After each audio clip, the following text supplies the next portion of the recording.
ExamPrep.School. Wyoming Casualty Insurance Producer Exam. Exam code 12-WY-4 or OP-WY-04. There are 4 practice exams in this series. This video covers Practice Exam 1. The first 20 questions are free. In this video, we will be covering the following major categories for Practice Exam 1. Insurance terms and related concepts. Policy provisions. Types of policies, bonds, and related terms. Wyoming statutes, rules, and regulations. Common to life, A and H, property and casualty. Wyoming statutes, rules, and regulations. Pertinent to casualty only. Wyoming statutes, rules, and regulations. Pertinent to property and casualty only. Let's walk through the format. I'll read each question and its choices. Let's get started. Question 1. Premises liability coverage under a commercial general liability policy provides protection for claims arising from which of the following? A. Bodily injury caused by completed work at a customer's site. B. Property damage resulting from products sold by the insured. C. Bodily injury arising from a slippery floor inside the insured's building. D. Personal injury claims due to advertising content. A countdown circle appears in the top right. Once it completes, the answer is revealed. You can pause at any time if you'd like longer to think. If you'd like additional practice covering more topics, see the description for our book.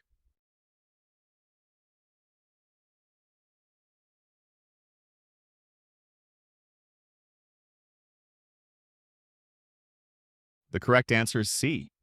The correct answer covers bodily injury from a condition on the insured's premises, which premises liability specifically addresses. Reason A is not correct. Completed work exposures are covered under the Operations or Products Completed Operations section rather than premises liability. Reason B is not correct. Damage from products is handled under the products liability portion, not premises liability. Reason D is not correct. Advertising liability is a separate coverage ensuring personal and advertising injury, not premises hazards. Question 2.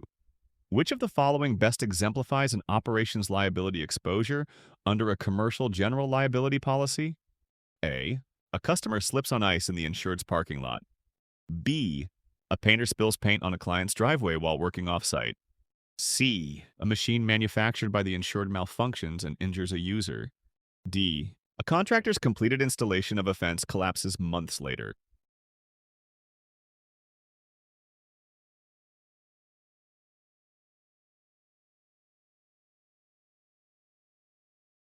The correct answer is B. The correct answer describes injury arising from the insured's work activities away from the premises, which defines an operations exposure. Reason A is not correct. Injuries on the insured's premises relate to premises liability, not operations exposures. Reason C is not correct. This scenario involves product liability, not an exposure from performing work operations. Reason D is not correct. A collapse of completed work months later is covered as completed operations, not ongoing operations exposure. Question 3. The product completed operations aggregate limit in a CGL policy refers to which of the following? A. The combined limit for all premises and operations claims during the policy period. B. The total available limit for bodily injury and property damage claims arising from products and completed work during the policy period. C. The limit that reinstates after each qualifying product claim is paid. D. The limit for defense expenses separate from liability coverage.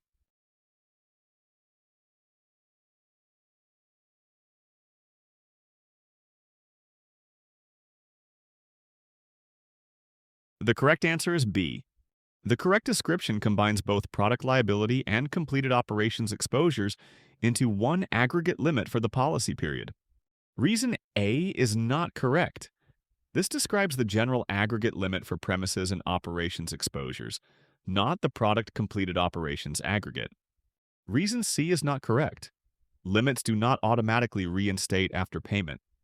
Aggregate limits apply cumulatively across claims. Reason D is not correct. Defense expenses typically share the same limit or erode the limit, not a separate limit for defense only. Question 4. A contractor's occurrence form. CGL policy was enforced from January 1st, 2018 to January 1st, 2019. Faulty wiring installed during this period caused a fire in July 2021, and the property owner filed suit in April 2022 seeking coverage for repair costs. Which statement best describes coverage for this claim? A. Coverage applies because the property damage occurred during the policy period, regardless of when the claim was made. B. Coverage applies only if the lawsuit is filed and reported during the policy period, regardless of when the damage occurred. C. Coverage applies only if the claim is reported within 60 days after policy expiration. D. Coverage applies only under a claims-made form since the lawsuit was filed after the policy ended.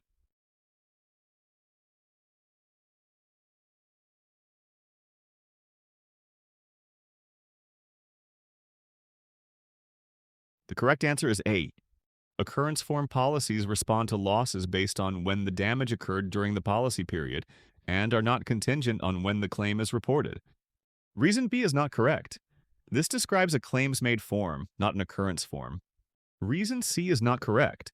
There is no 60-day reporting requirement for occurrence form coverage. Reason D is not correct. A claims-made form would require both the loss and claim to fall within the policy period, but the scenario involves an occurrence form. Question 5. A restaurant patron slips on grease in the dining area and sustains head injuries.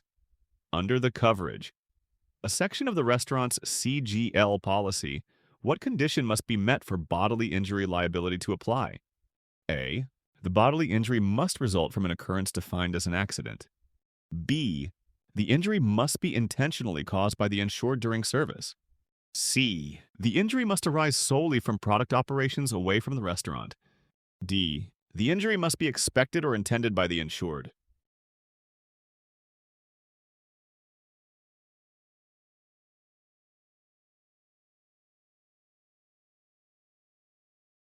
The correct answer is A.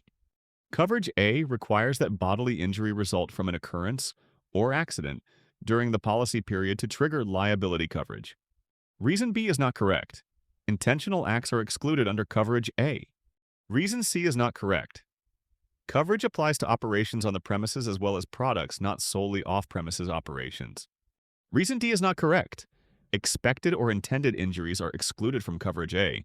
Question 6. A tech company running a billboard campaign is sued by a competitor for publishing false statements that harm the competitor's reputation. Under the CGL policy's coverage B, which exclusion would most likely bar coverage for this personal and advertising injury claim? A. Liability assumed under a contract or agreement. B. Injury to employees in the course of employment. C. Injury arising out of professional services performed by the insured. D. Knowing violation of another's rights with knowledge of falsity.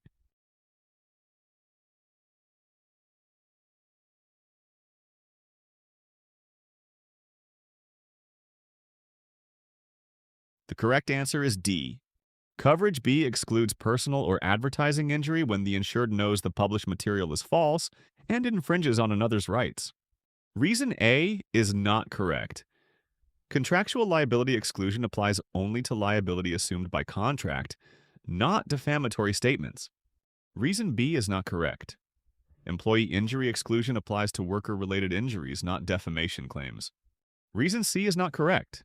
Professional services exclusion relates to errors in professional work, not intentional defamation.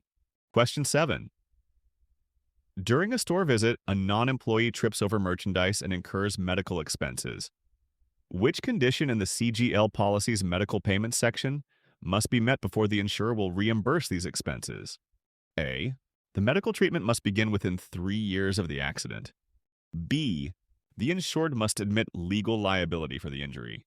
C. The injury must be reported only if it leads to a lawsuit. D. Medical payments are payable only if the insured is legally at fault.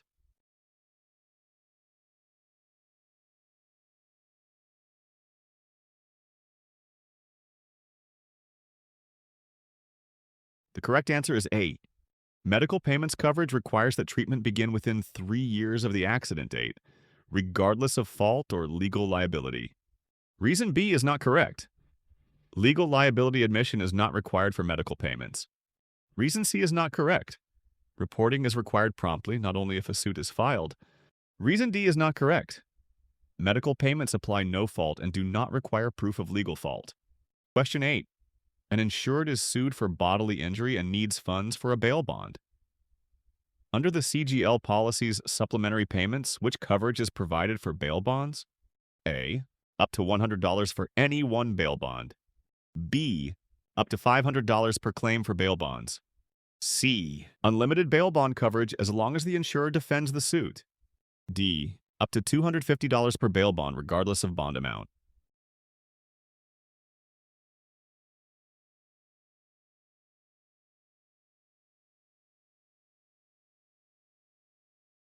The correct answer is D. Supplementary payments in a CGL policy cover bail bonds up to $250 per bond, in addition to the policy's limits. Reason A is not correct. The CGL limit for bail bonds is higher than $100 per bond. Reason B is not correct. The $500 limit does not align with the standard $250 bail bond provision. Reason C is not correct. Bail bond coverage is capped at $250 per bond and is not unlimited. Question 9. In auto liability coverage, what is the primary difference between split limits and combined single limit (CSL)? A. Split limits establish separate per person, per accident, and property damage limits. CSL provides one combined limit per accident. B. Combined single limit provides one total limit per accident. Split limits assign separate amounts for each coverage part. C. Split limits apply a deductible or retention to each covered individual's bodily injury claim, whereas CSL enforces a deductible per accident. D. Split limits describe coverage split between bodily injury and property damage, whereas CSL only applies to medical payments coverage.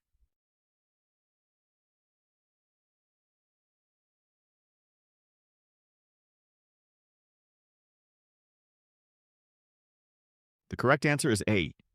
The correct answer is that split limits designate separate limits per person, per accident, and for property damage, while CSL offers a single overall limit per accident, which affects how liability payments are allocated. Reason B is not correct. This option inaccurately reverses the functions of split limits and CSL. Reason C is not correct. Deductibles are not the defining factor that distinguishes split limits from CSL. Reason D is not correct. CSL applies to all liability coverages, not just medical payments. Question 10. Under a standard commercial auto policy, what coverage does symbol 1, any auto, provide? A. Liability and physical damage coverage for any auto, including owned, non-owned, hired, leased, or borrowed vehicles. B. Coverage solely for autos owned by the insured and named as per the policy declarations. C. Physical damage coverage limited to vehicles leased or rented by the insured. D. Liability protection for vehicles owned by employees that are used for business purposes.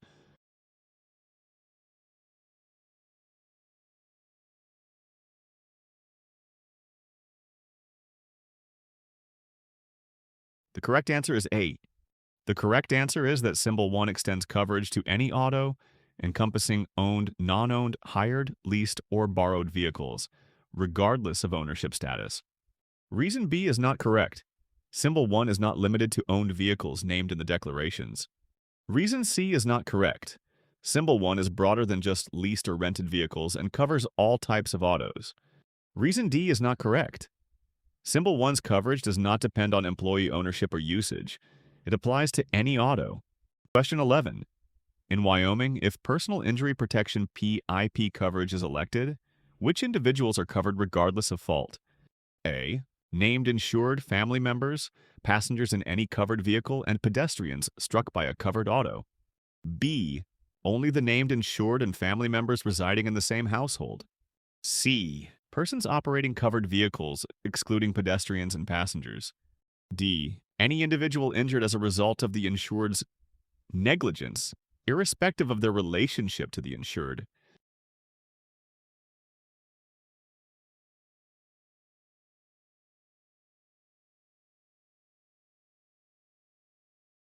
The correct answer is A. The correct answer is that Wyoming PIP, once elected, covers the named insured household family members, passengers in covered autos, and pedestrians struck by a covered vehicle regardless of fault. Reason B is not correct. Coverage under PIP extends beyond family members to include passengers and pedestrians. Reason C is not correct. PIP in Wyoming includes pedestrians and passengers, not just operators. Reason D is not correct. PIP coverage is first-party no-fault, not fault-based liability for any injured party. Question 12. An insured carries uninsured motorist coverage with limits of $25,000 per motor vehicle non-stacked. The insured has 2 covered autos and lives in a state that allows stacking. After an accident with an uninsured motorist, what is the maximum benefit payable? A. $25,000. B. $75,000. C. $50,000. D. $100,000.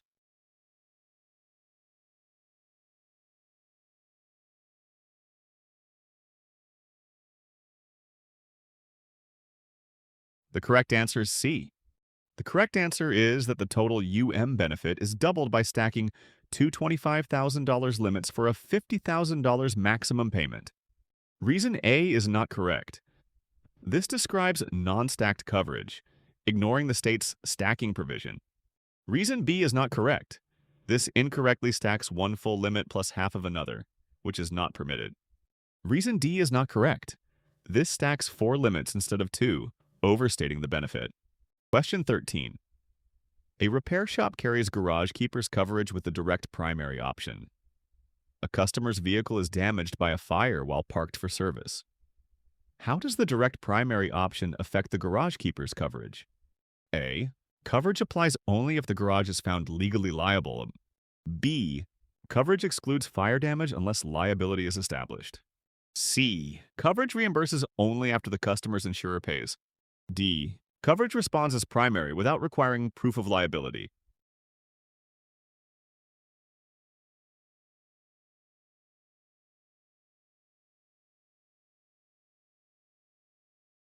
The correct answer is D.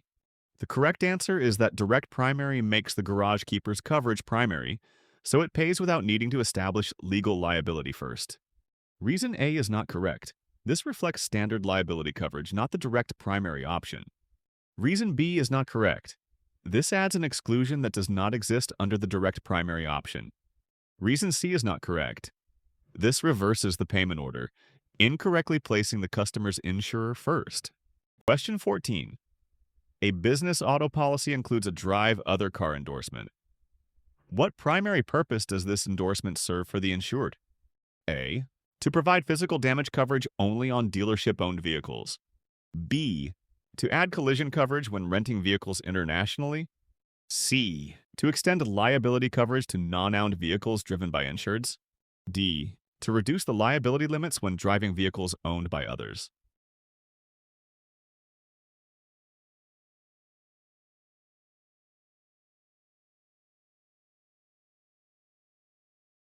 The correct answer is C. The correct answer is that the endorsement extends primary liability coverage to vehicles not owned by the insured when driven by covered persons. Reason A is not correct. This incorrectly limits coverage to dealership-owned vehicles, not the purpose of the endorsement. Reason B is not correct. This refers to rental coverage abroad, which is unrelated to drive other car. Reason D is not correct. This suggests a reduction of limits, which is the opposite of the endorsement's intent. Question 15. Which of the following best defines the concept of a monopolistic state fund in workers' compensation insurance? A. A state-managed fund that establishes recommended insurance rates while permitting private insurers to offer competing policies. B. A private workers' compensation insurance program regulated by the state that coexists with state-run policies.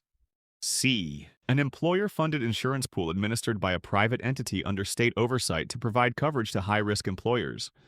D. An exclusive state-operated insurance fund that provides workers' compensation coverage and prohibits private insurers from writing similar policies within the state.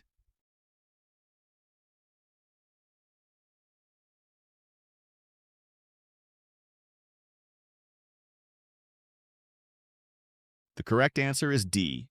This option accurately describes a monopolistic state fund as a state-run program that exclusively insures workers' compensation risks, with private insurers legally barred from offering similar coverage within the state.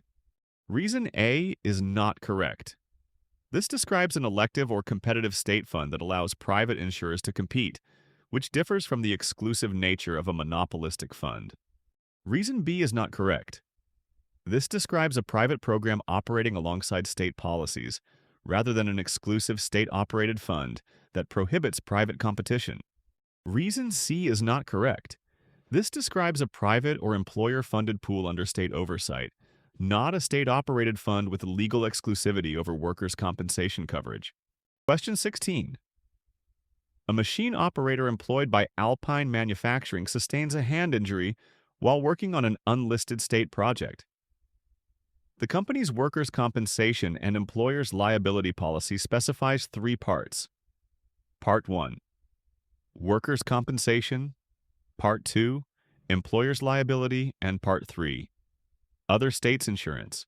When an injury occurs in a territory not named in the policy's coverage section, which part applies? A. Part 1. Workers' compensation. B. Part 2. Employer's liability. C. Part 3. Other states' insurance. D. Voluntary compensation endorsement.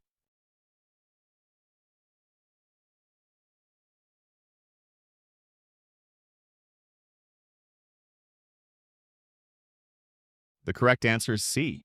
The other state's insurance part responds when an injury occurs outside the named coverage territory by extending statutory benefits to those additional jurisdictions. Reason A is not correct. Statutory benefits under Part 1 only apply within the states listed in the coverage territory. Reason B is not correct. Employer's liability provides common law liability protection, not extraterritorial statutory benefits. Reason D is not correct. Voluntary compensation only covers employees by choice in non-statutory plans, not territory extensions. Question 17. Leeward Retail Co., a self-insured employer for workers' compensation, has invoked the exclusive remedy provision under state law. After an employee files a common law negligence suit following a severe workplace injury, which policy endorsement must Leeward include to cover this liability exposure? A. Voluntary compensation endorsement. B.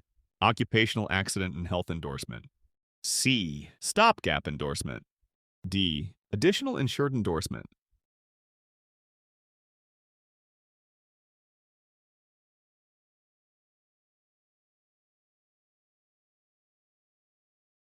The correct answer is C. The stopgap endorsement provides employers liability coverage where statutory workers' compensation exclusivity leaves a gap for common law negligence claims. Reason A is not correct. Voluntary compensation only extends statutory benefits to non-covered employees, not liability suits. Reason B is not correct. Occupational accident covers independent contractors' accidents, not employer liability for negligence. Reason D is not correct. Additional insured endorsements extend coverage to another party, not cover the employer's liability gap. Question 18. Under the Standard Employee Dishonesty Coverage Form A, which of the following best describes the type of loss that is covered? A. Loss arising from forgery or alteration of negotiable instruments by employees. B. Loss resulting directly from a dishonest acts committed by employees acting alone or in collusion. C. Loss of property due to forcible entry into an employer's safe by an outside party. D. Loss due to clerical errors or unintentional misplacement of company assets.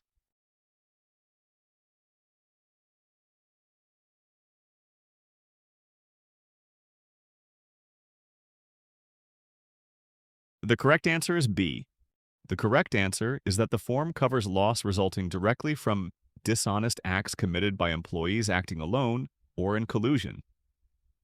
Other options describe forgery, burglary by outsiders, or clerical mistakes, which are insured under different crime or liability forms or excluded. Reason A is not correct. Forgery or alteration of instruments is covered under a separate forgery and alteration form, not the general employee dishonesty form. Reason C is not correct. Loss by an outside party's forcible entry is classified as burglary, not employee dishonesty. Reason D is not correct. Clerical errors and unintentional asset misplacement are not dishonest acts and are excluded under this form. Question 19. Which of the following scenarios best illustrates a burglary rather than a simple theft under standard property crime definitions? A. A customer pockets merchandise from an open display during business hours. B. A person pries open a side window of a closed retail shop after midnight to steal electronics. C. An accountant misappropriates client funds by redirecting payments to personal accounts. D. A mechanic removes tools from an unlocked toolbox in the employer's daytime workshop.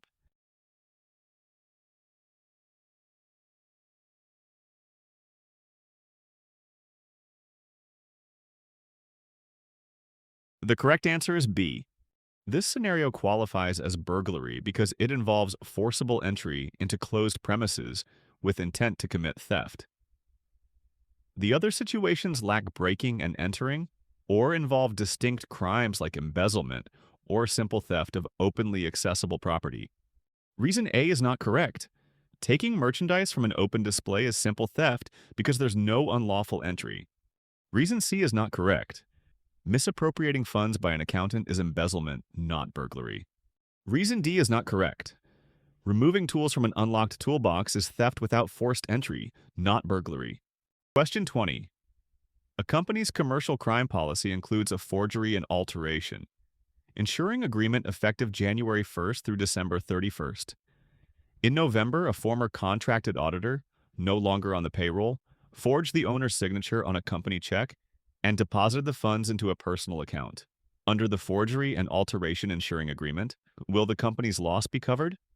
A. The loss is not covered because coverage ends for any person once they are no longer on the payroll. B. The loss is not covered because the individual acted as a contracted auditor rather than a direct employee. C. The loss is covered because forgery by persons outside the insured's employ is included. D. The loss is covered only if the forged signature belonged to a partner instead of an employee.